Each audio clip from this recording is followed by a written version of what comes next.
everybody. How are you doing? I'm Dr. Gail, and here's Terri here joining us today. So excited. Terri Suzuki with Guru Spiritual Journeys. Y'all check out her YouTube channel, and I know y'all have seen her on other chats. So let me do a shout out here. I see Starfish, and I see Cece, Lisa Rhodes. I read your message there, Lisa, a few minutes ago. Brave girl, we all have been there, and you can have so many more friends. Hey, White Dragon. Hey, Runers. Hey, Lisa Rose. Butterfly Kisses. Dream Journey One. Spirit Watcher Suzanne. Hi, everybody. Thanks for joining us, and I'm so excited to have Terri here today. We met a long time ago in a class, and it was such a surprise because that's from when we found out about ET connection was there. So anyway, let me do a few announcements first. And there's a lot going on this week. It's Halloween coming up. And so tomorrow I'm going to be on KD Moonchild's channel. That is at 5 p.m. Pacific time, 8 Eastern time. And Friday I'm going to have High Vibing Marie, who is an experiencer also. She'll be here, and that'll be 1 o'clock Pacific time, 4 o'clock Eastern time. And on Sunday, I will be on Kelly's channel, Dozen Cats Wellness Pro. And we're going to be doing ghost stories. And that'll be 12 o'clock Pacific time, 3 o'clock Eastern time. And also, don't forget, on Monday, Halloween, we'll be doing the Solaris Healing Center again. And that'll be at 12 o'clock Pacific time, 3 o'clock Eastern time. So anybody who has any health issue, please join us on Monday on Halloween. So, hey, T-Barb. Hey, Brenda Lee. Anyway, we're going to talk to Terri today. And first, we're just going to get to know her. I like to find out where people are from and things like that. So, Terri, tell us your little background. Where are you originally from? I am originally from Yakima, Washington, which is right in the middle of Washington State on the dry side, the desert side. So I'm a desert girl usually. I didn't realize Washington had desert. Yes, it's about half and half. So the western side, where I live now, I live in Bothell, is close to the rainforest, and it's before the Cascade Mountains. So it's very, very wet with the air coming off the ocean. It rains less than people think, but it does rain a lot. Yeah. And then the Cascade Mountains kind of wrings all the water out of it. And so the rest of the state is a desert, a four season desert. So it's hot and cold and in between. Okay.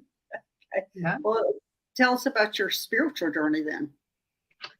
Well, I always had these kinds of gifts when I was a kid. Like when I was a little kid, when I would be going to sleep at night, there'd be angels sitting around the room, entertaining me, lighting the place up a little too much sometimes.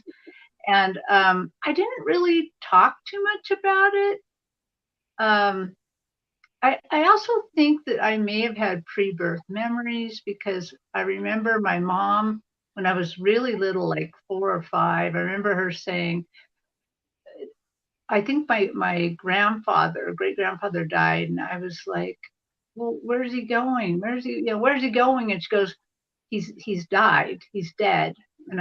And she said, and she finally got mad at me, and she's like, well, dead is dead. You're just dead in the earth. And I'm like, and I heard a voice inside, and this is the first time that I realized, okay, there's more than one of us here. And it popped up like, well, where we're going to go then? And I'm like, well, that's a good question.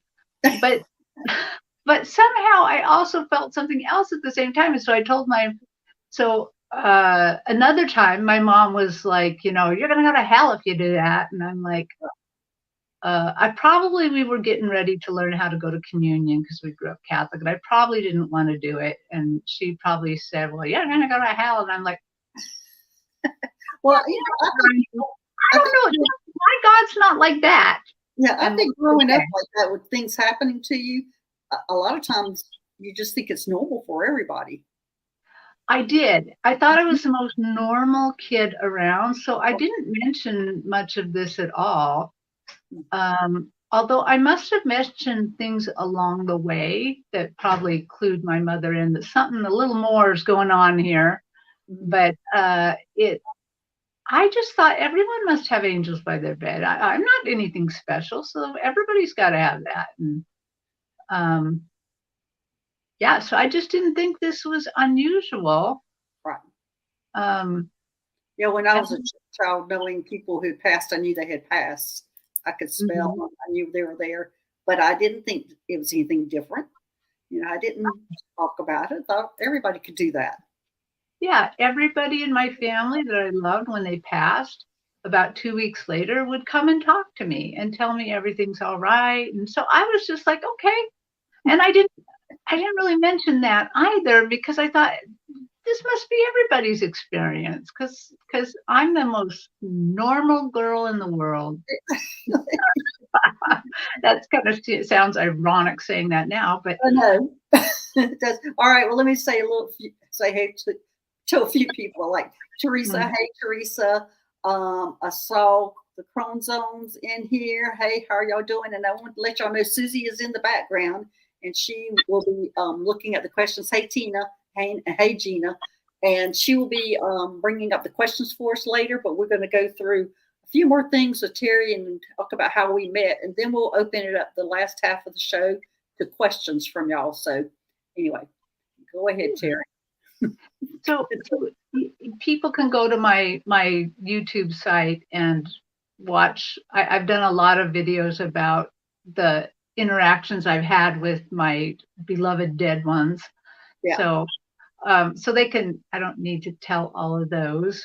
But, what happened, I mean, I never really thought that this was a thing.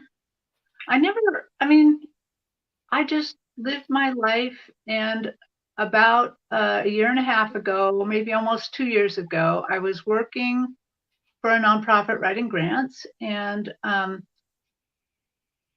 I started watching Susan Lin and people, a lot of people on YouTube, and a lot of NDE stories. I love near-death experience stories.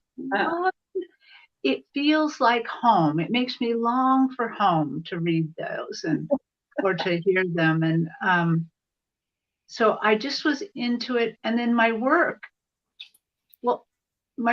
asked me to do something really different. So I was the grant writer. I was just getting the money in for them to do what they do. And they said, Terri, because of COVID, we can't have summer camp. Could you please do virtual horse summer camp over Zoom for us? Oh my gosh.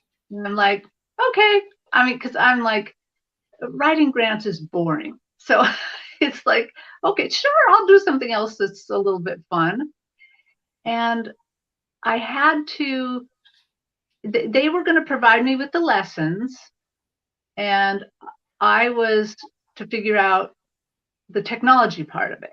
Mm-hmm. So the problem is our Wi-Fi didn't reach all the way to the stables. So it's very hard to do horse summer camp without some horses and things like that. So I had to walk the property, finding the edges of the Wi-Fi so I could still, transmit. Uh-huh. I eventually learned a lot of little tricks, like taking my phone and making it a hotspot, putting it in my back pocket, and then transmitting on my iPad. And then I could walk the whole property. I could go out with the horses in the pens and stuff. But to do that, I had to do just like that ad. Can you hear me now? Can you hear me now? Yeah. And have to watch it to see that. And I got over all that stuff. That technology stuff.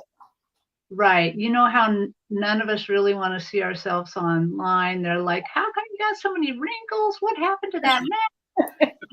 After a while, I didn't care because I just got used to having the can you hear me now thing that I just didn't care anymore at all. It just and even now my glasses are a little blurry. I can't even see myself, so it's okay.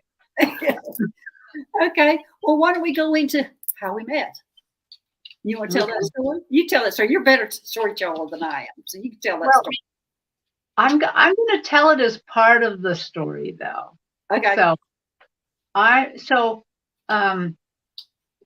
actually, this whole thing, my meeting Dr. Gail and seeing myself in another dimension as an alien, happened in a dream first. So just like I told you when I was a kid, I love to dream. And I had the best dreams. And in fact, all of this started about dreams, because back to the thing, I got read by Susan Lynn, and Susan Lynn taught me how to talk to my guides. And my guides, the second I got with them, they said, write all your dreams down right now, write all of the ones you remember right now. And I'm like, okay. There are people telling us to write stuff down, aren't they? Yes. So I write all this stuff down. Anything unusual happens or whatever, I write it down, because you never know. Right? I might have to talk about it. But so I was, I guess what I'm trying to say is I was already in the state of enjoying my dreams. And I have to say that all of my life, I've had very, very vivid dreams. Very, and I can kind of control the dreams. So I guess they're kind of like lucid dreams. Right. Yeah, I agree. You can control it, especially if your spirit, your light body's going out and you're working, and you wake up and you kind of go back to sleep and go back in. You're still out there working, so you can control it. Right. It's really, really unusual. And so in most of my favorite dreams, I am a crime fighter. I go out there and kick ass every night. I am like rescuing people, but I'm part of a team. And here's the funny thing that never clicked until I met Dr. Gail, is that I've never actually seen the team. I just know I'm part of a team. Right. Now that's kind of weird. So I was having a crime fighting dream, and it was lovely. My team was working like clockwork. We were just doing so well. And what it was is that we were down in a jungle in like South America. And there was this huge facility that was 2 or 3 stories high, but it was built in like a U shape, like a squared U shape. So 3 sides to it. And somebody, I don't know who, had taken over the facility and was holding somebody hostage or something hostage. And my team, we were supposed to go in and we were supposed to free them. Now, the unusual thing about this thing is we had no weapons. And in fact, most of us looked like women or children. So we're supposed to go in and free these, get rid of the bad guys. So they start taking us, we're taken hostage, we're part of the hostages, and they're moving us room to room. There's about 5 of these bad guys, and they got like 5 groups of us. And they don't realize, though, that the enemy is not out there in the jungle trying to shoot them down. The enemy's actually inside. Right. And each little group has one of us in it. And so my group got taken up to the roof. And I'm like, and what we're all doing is I'm pretending I'm this old scared lady. I'm so scared. And I'm really close to the bad guy, and he's got an AK-47. He's a real bad guy. And I'm like on the ground, kind of just hunching down with my feet on the ground though, and like, oh, and he like, get over there. And I don't, because I'm scared. And so he kind of kicks me a little over. But as he does that, he just, he totally discounts. She's just an old lady, and he looks into the jungle to like look for the other bad guys. And I just kick him right off the roof. He just falls to his death. And I don't care. That's my job. I don't know that he died down there, but I mean, 3 stories, that's pretty high. I know So when you were pretty proud of it. Yeah, I kicked him off the roof. I just was, because that was my job on this team. I was happy about it.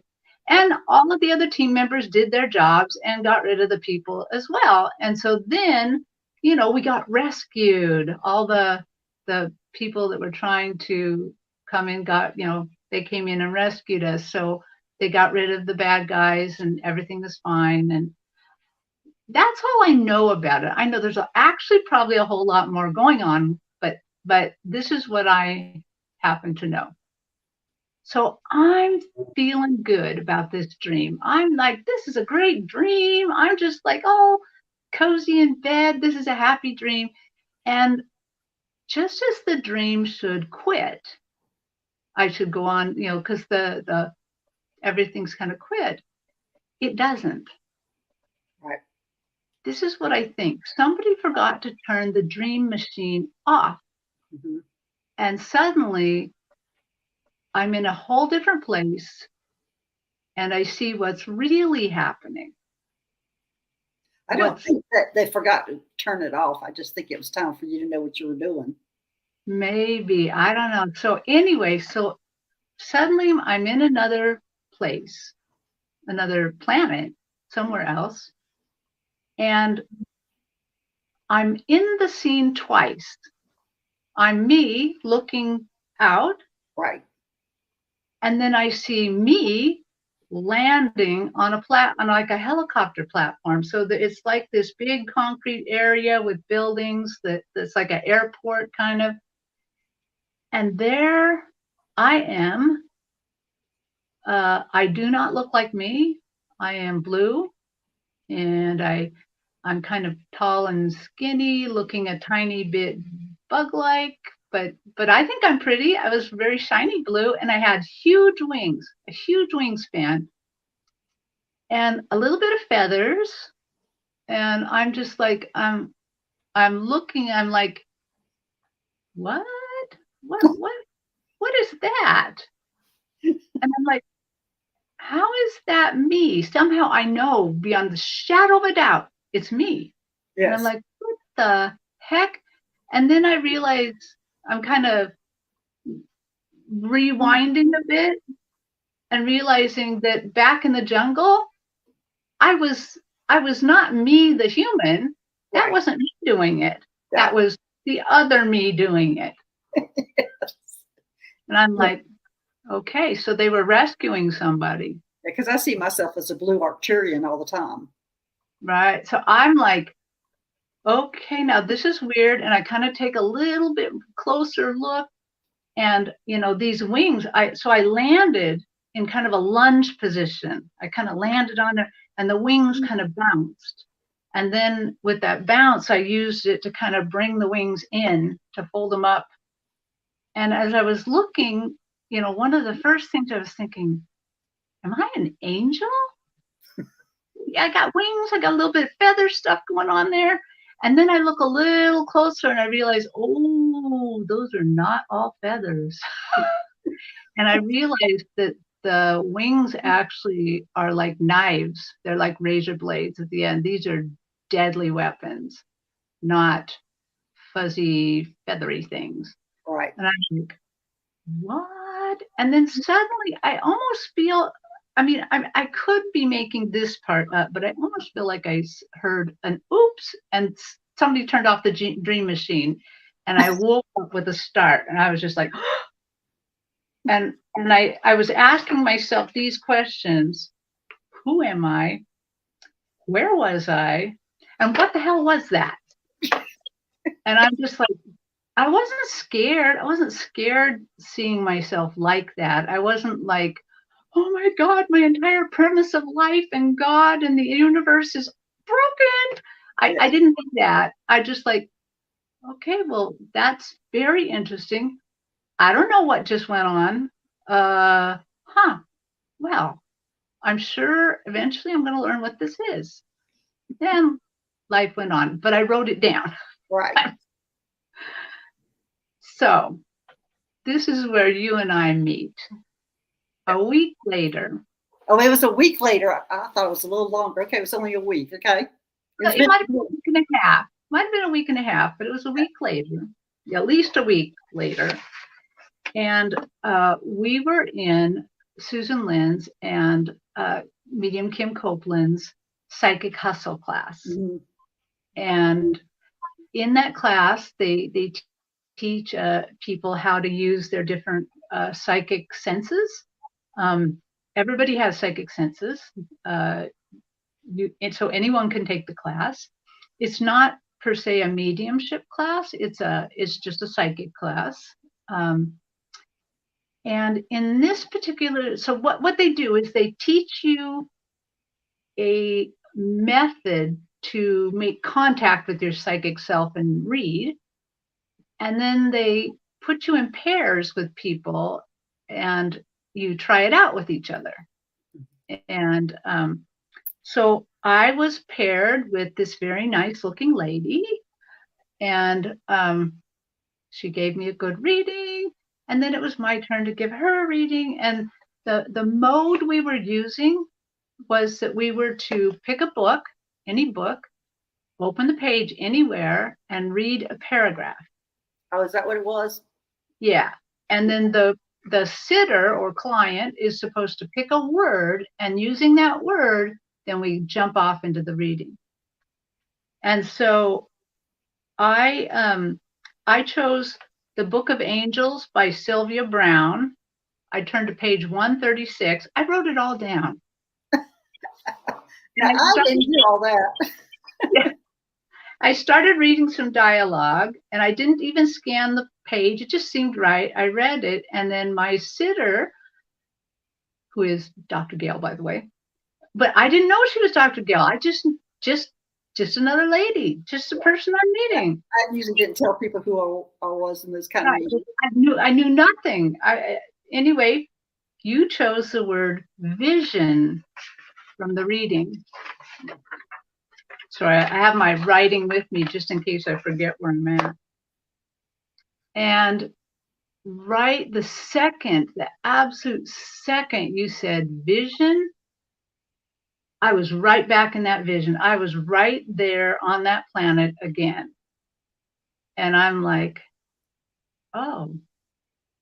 And it's not going away. So I know I'm supposed to read this. I'm supposed to read it.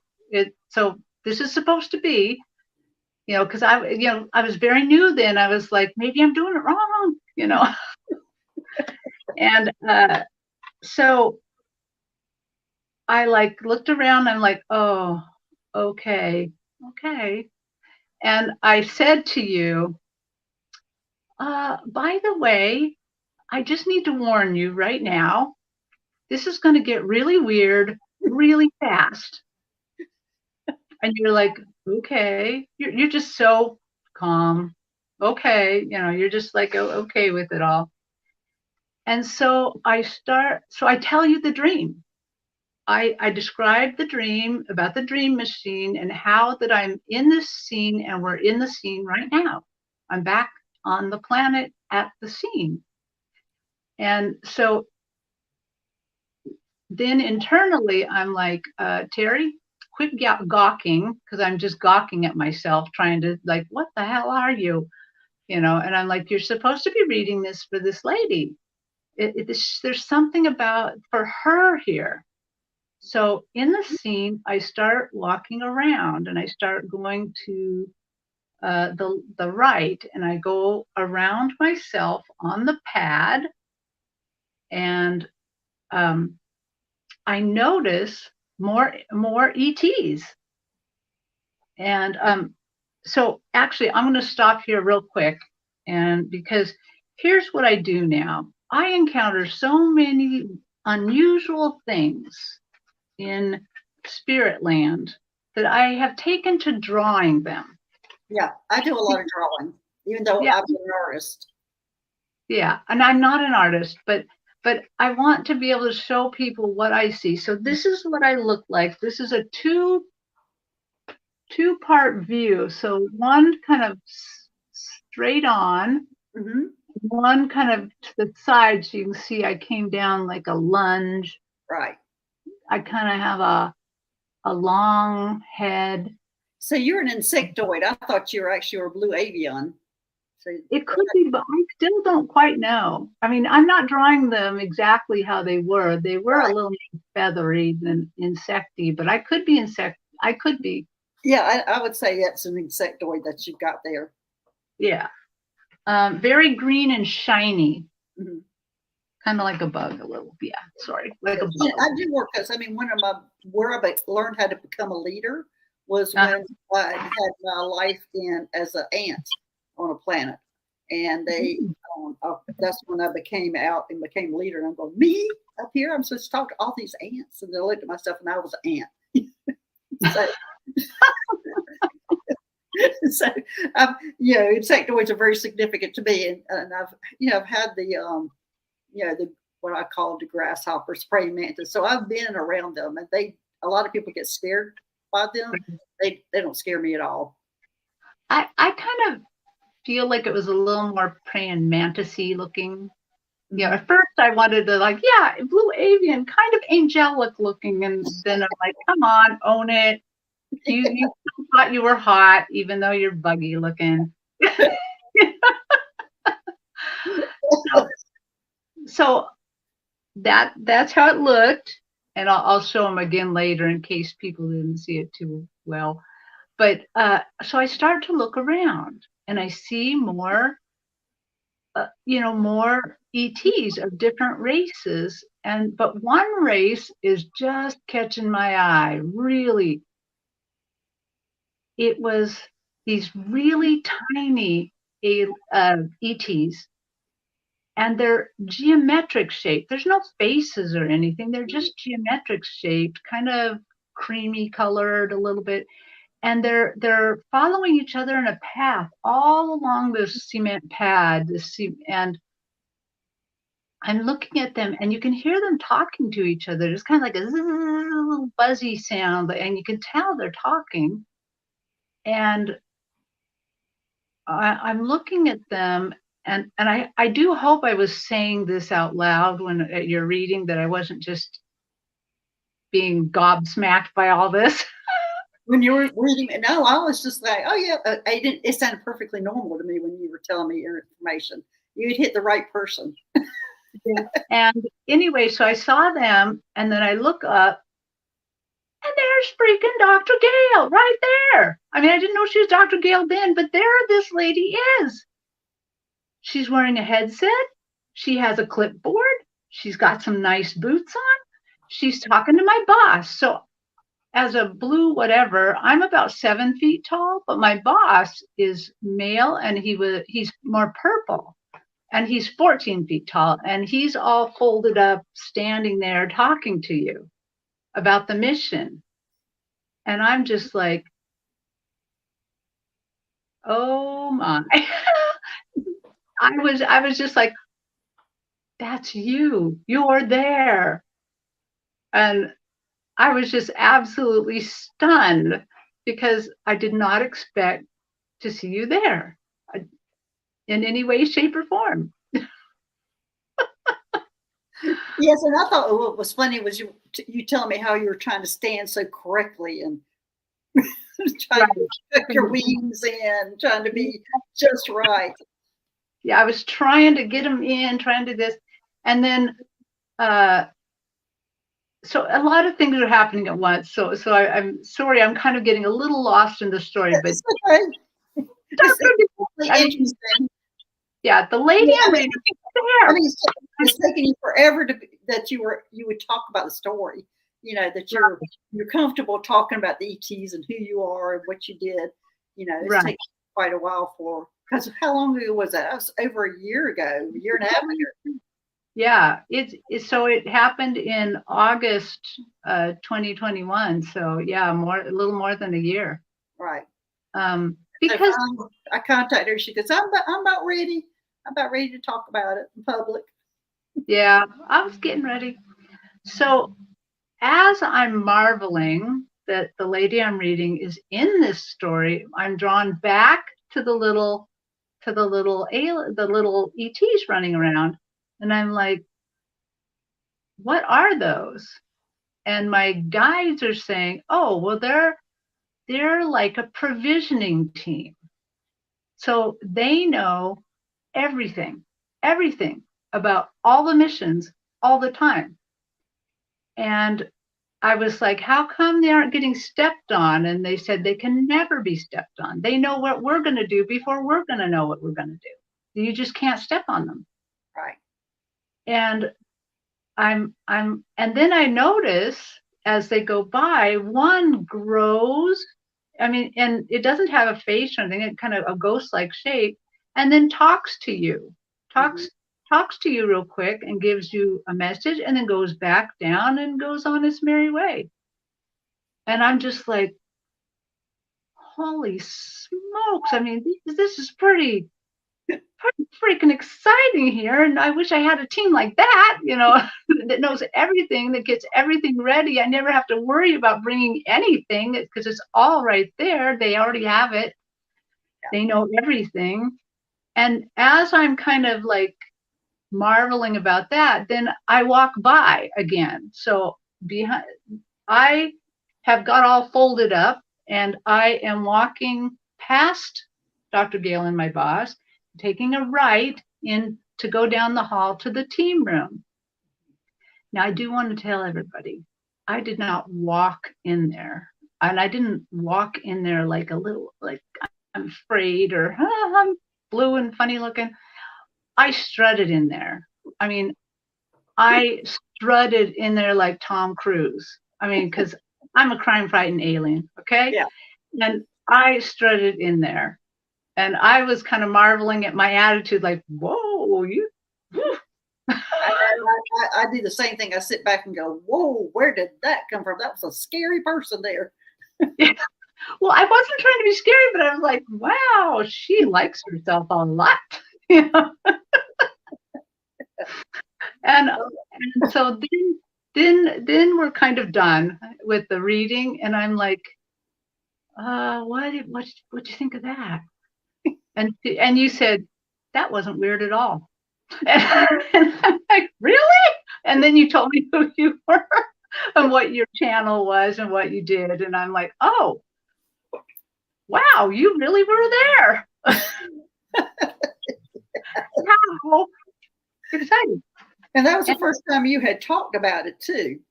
Yes, I it's the first time I talk about it because as a psychic medium, I feel like that I have to tell what I get. So if they give me a vision, no matter how crazy that vision looks or sounds, I have to tell it. They're showing me this for a reason. And if I'm not going to talk, there's no reason for them to talk to me anymore. So I'd like them to keep talking. So I thought, okay, you're just going to have to be brave and you have to describe this vision.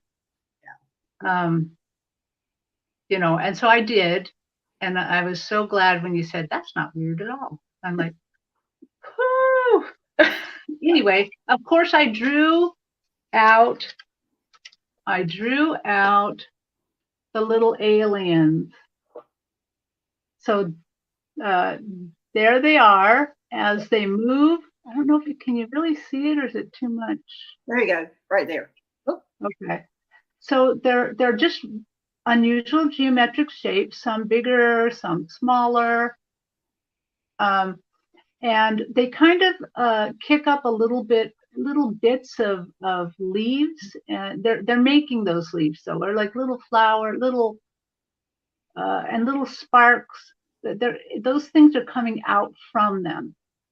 And as they move, they're just all moving in a line together, following each other, and they are talking. And as they talk, they're just kind of giving off these little things. Those are your boots. That's Dr. Gail standing there, going by, and the one to the right of her boot grew and talked to her and came down. And then that purpley leafy thing is my boss. He's already all folded up and standing there talking to you. And he's like 14 feet tall. He's huge. That's good. Yeah, so that's what I saw. And yeah. All right. Well, I think it's time to open up some questions now that you've just totally blown everybody's mind. Now that you're out of the closet, Terri, totally out of the closet. But there's more to this story. I've been back one time. Keep on going. Keep on Yeah, going. so hang on. One time I was sitting around and I saw my little dog across the room. And I'm going to get the little dog.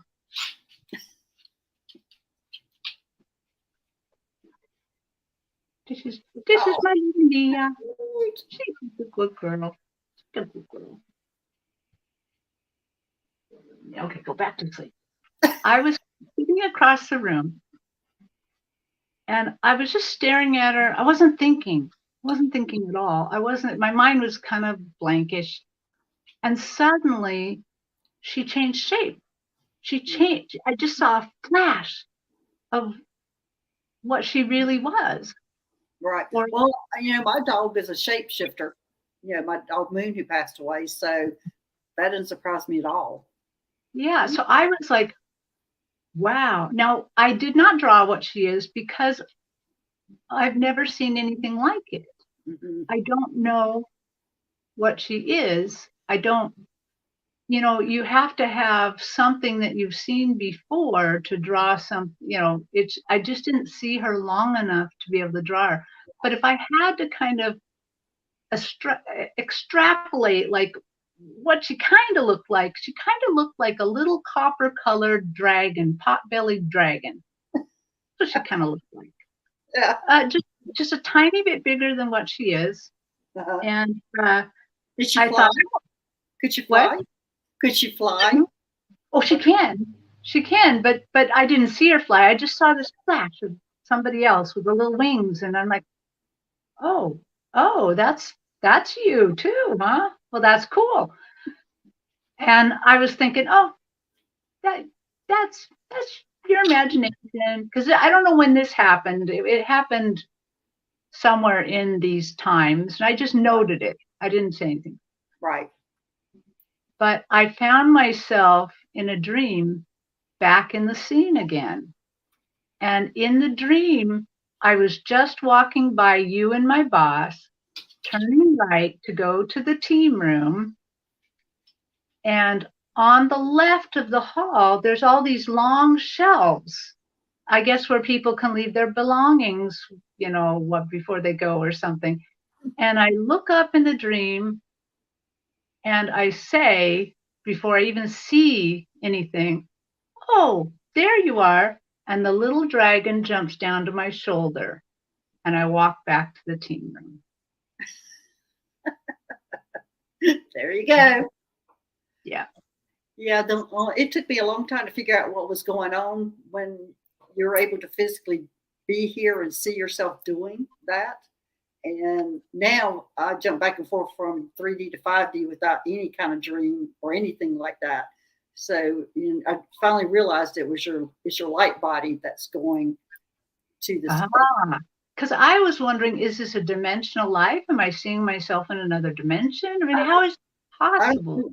I don't think it's so. I think your light body can go to do other bodies or do other things. Because I've seen myself so many different forms. And when I realized what was going on was the day that I went to the water planet, and I zipped off my human body, hung it up on a rack, and put a whale body on and went swimming. And then I get it. Finally, I got it. That's what was happening. That your light body's traveling, and your body's just not really your body. It's just a vessel. Yeah, so, I have been to that planet too, and someday I'll tell that story. I got pictures of that too. You went to the water planet too. Were you a whale? No. But they let me go out in the ocean. They let me put on a whale body and go out in the ocean because I wanted to know what it was like to be on a planet with all water. What did it look like? And so they let me swim around and look. Yeah. I think I remember that. You went off the California coast to do that, didn't you? Or did we start there or something like that? Maui. What I'm doing water planets. I seem to be jumping off of Maui. Okay. Yeah, the planet I was on, it's all water, and there's like one or a couple of rocks or whatever in the middle of it that you could go sit on. In fact, I saw one scene where that was my favorite place to go with my dog and cat, and we would just go sit up there on the rock and watch all the water. Oh, that is so cool. Yeah. So yeah. Okay. Well, we're going to have to bring you back on for the next more stories, Terri. But let's go ahead and opening up for some questions. So has anybody got any questions? We're going to have to bring Terri back on for more of ET stories since she's ready to talk about them. All right. Hey, Tina, do I have a message for my twin brother who passed in 2017? Okay, Right. we'll see.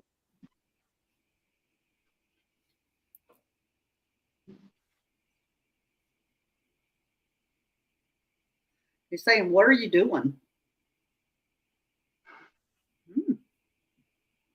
Twin brother. It looks like he's showing me that you're not fulfilling what you're supposed to be doing, Tina. It's showing like, what are you doing? He's not showing me like you're twiddling your thumbs. What are you doing?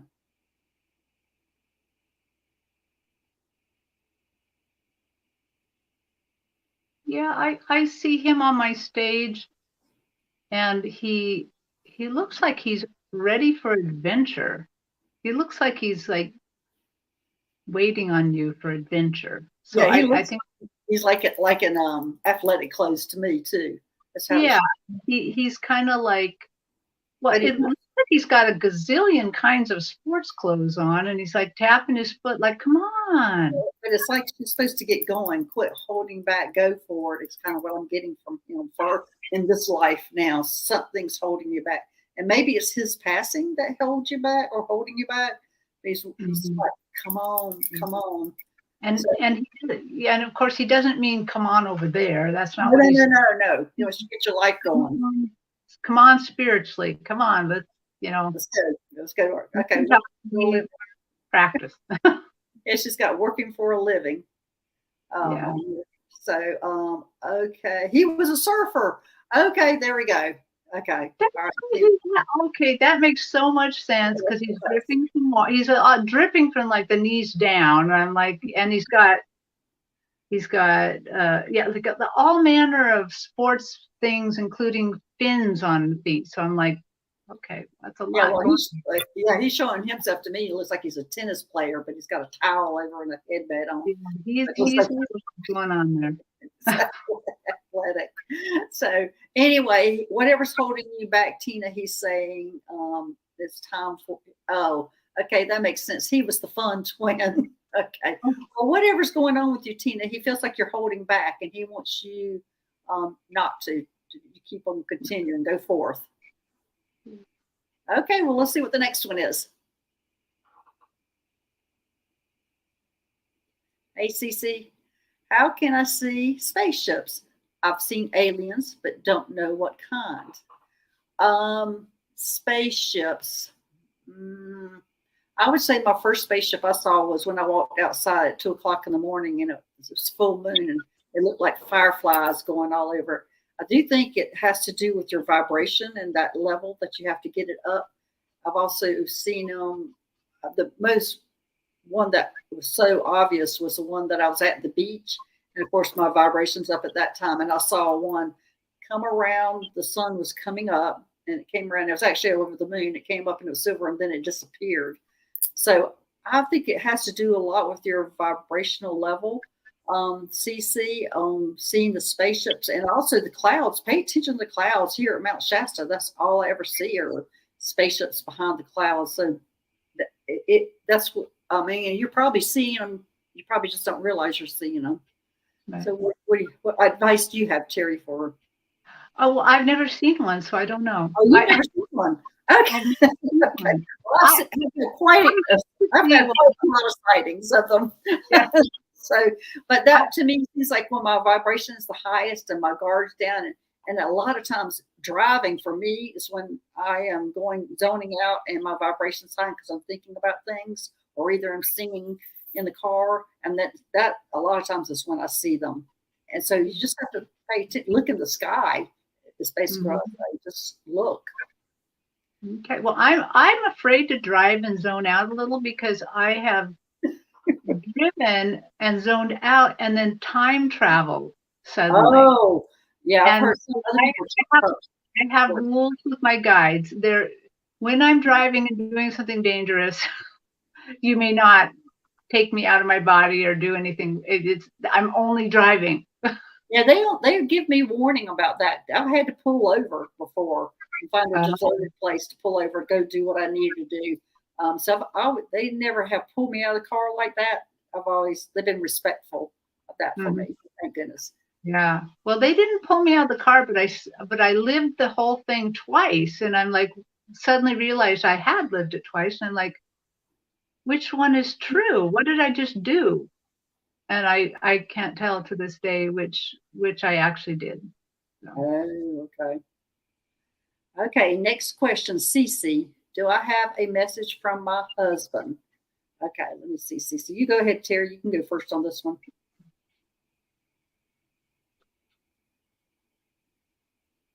He's looking down on you for sure. Yeah, I see him going like this.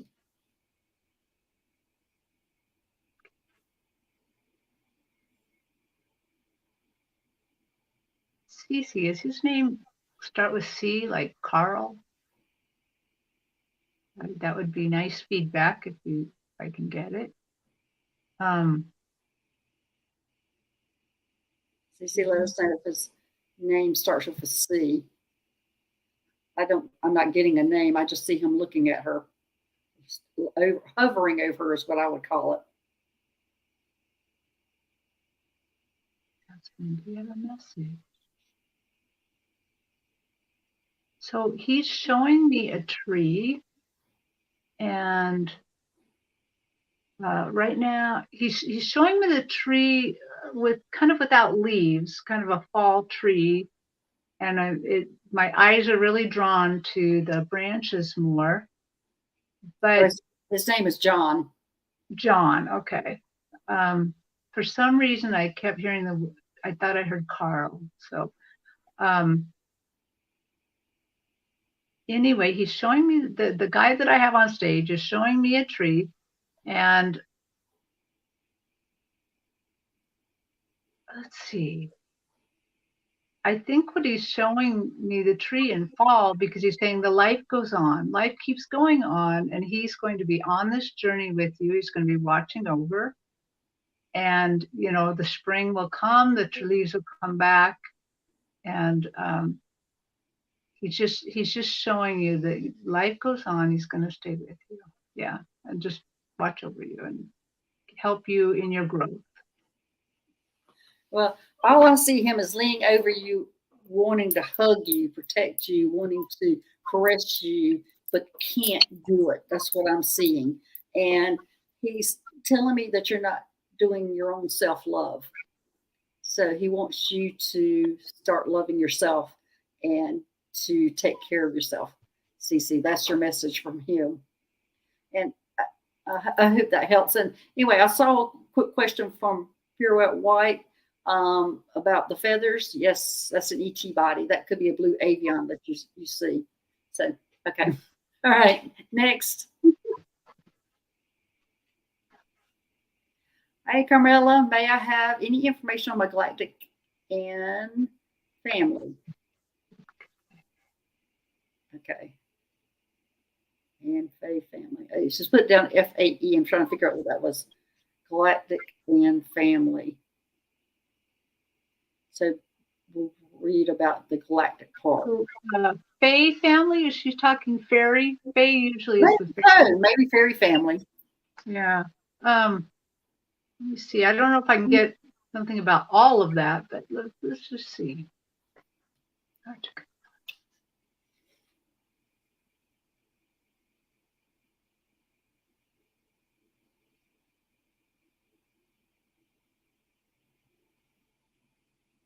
Well, I do see the fairies around her.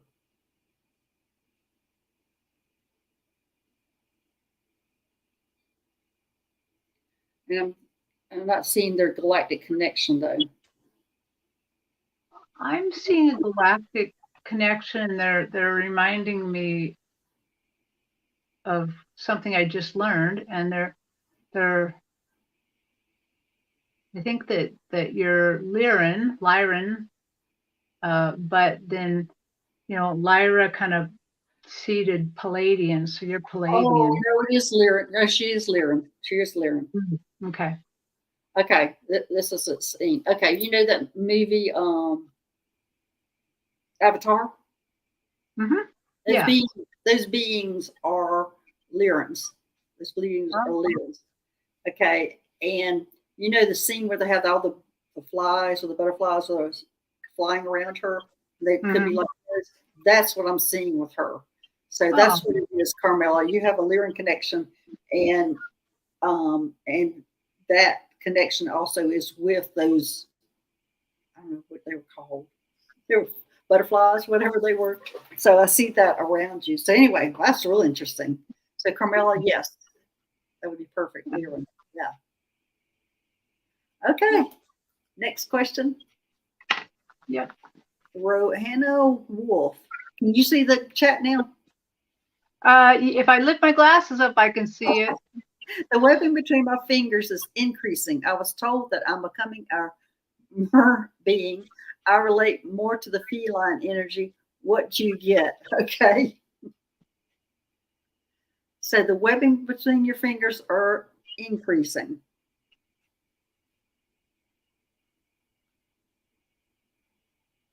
I wonder if the webbing in her toes is increasing. Yeah, I'm getting more feline also.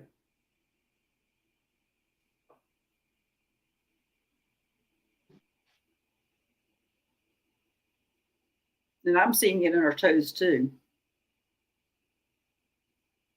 I don't know, Roanna, are you having it in your toes also? Because I see toes, or maybe it's just that I'm seeing you in a feline type, like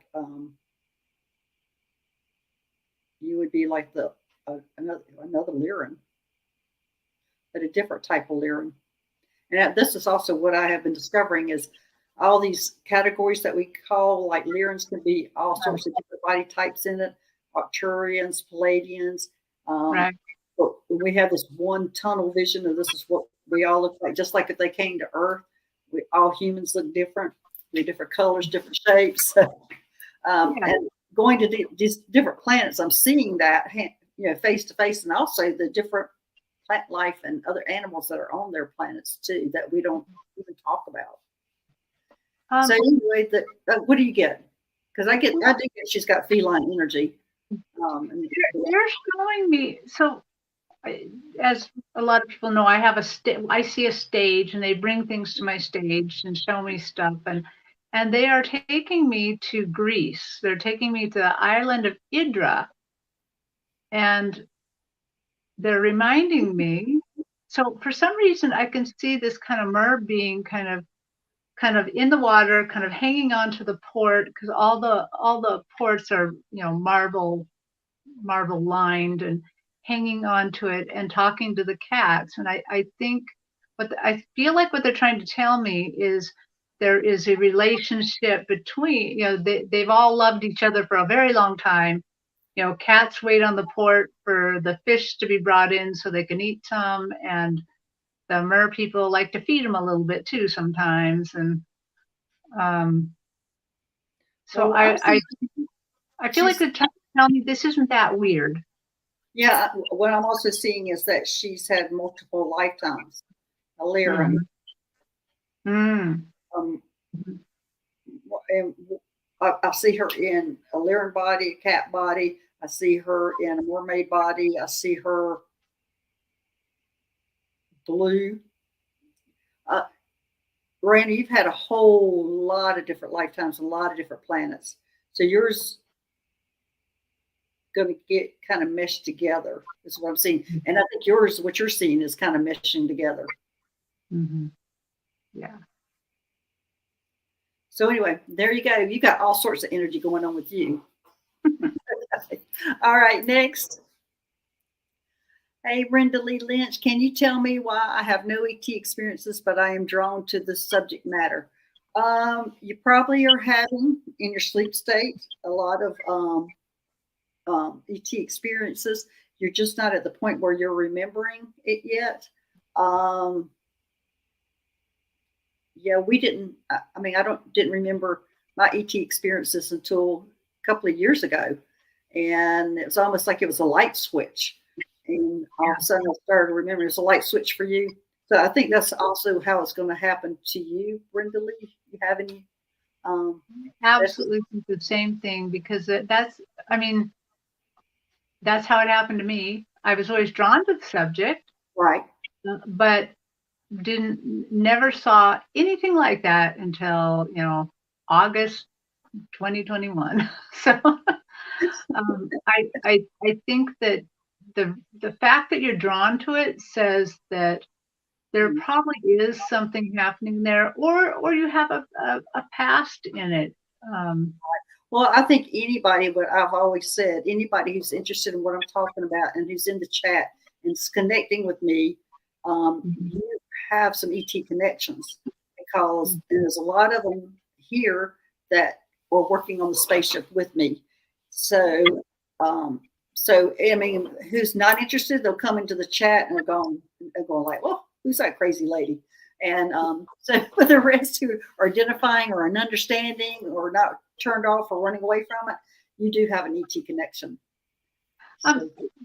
One thing that I believe as well is that sometimes you may not have anything that you're doing with the ETs right now, but you may have past lives. We have past lives all over the place. One of your past lives could have been on a different planet as an ET, and that helps you be drawn to it now. So that might be interesting to do a past life reading on her. Yeah, it would be. Okay. All right. Next, T-Barb. Just night before last, 2 dots heading to a dark space in the night sky. Both disappeared in the dark spot. Then plane went by and went right through and didn't disappear. Did I see a ship? Yes, you did. You did, T-Barb. Saw a ship. Yay for you. That's exactly how it happens. It's just there, and then all of a sudden it's not, and then you're sitting there going, was that a spaceship? So when you start getting used to looking and spotting it, you'll be identifying it much more. Wow. So, yeah. I'm not getting anything on this one, but I'm like, yay, T-Barb. Yes, I know immediately. It's like, yes, that's exactly what she saw. All right. Next, I think we only have time for one more question. Hypnicity. I'd love a message from my guides if possible. Okay. All right. Go ahead. I'm going to pull a card for this one.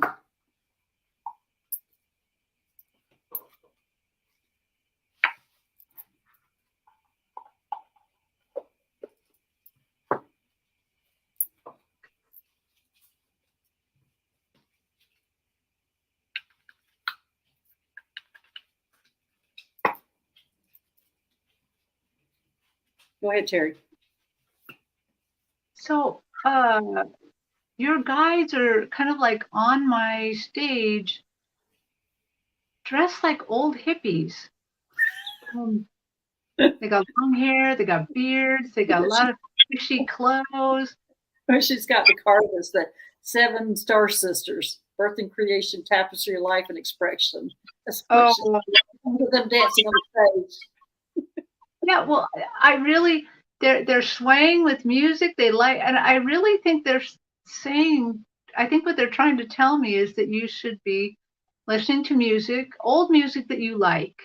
Well, it says Birth and Creation. I think that's where she's going. And just live in that a little bit. I think they want you to just enjoy yourself a little bit. Live in the creation of some music. She's a groupie. I'm a groupie with a camera. I don't know if they always look like this, but they look like this today. Okay. All right, everybody. That was a great show, Terri. Thank you. You're going to have to come back. We're going to have to talk about more ET stuff. There is her website, KikiRuSpiritualJourneys.com. So you all go there and check out her stories. She has some great stories. So anyway, everybody, thank you for coming. And again, Terri, and thank you for Susie for helping with the chat. And we'll see y'all all later. Thank you. Bye-bye. Bye. Bye.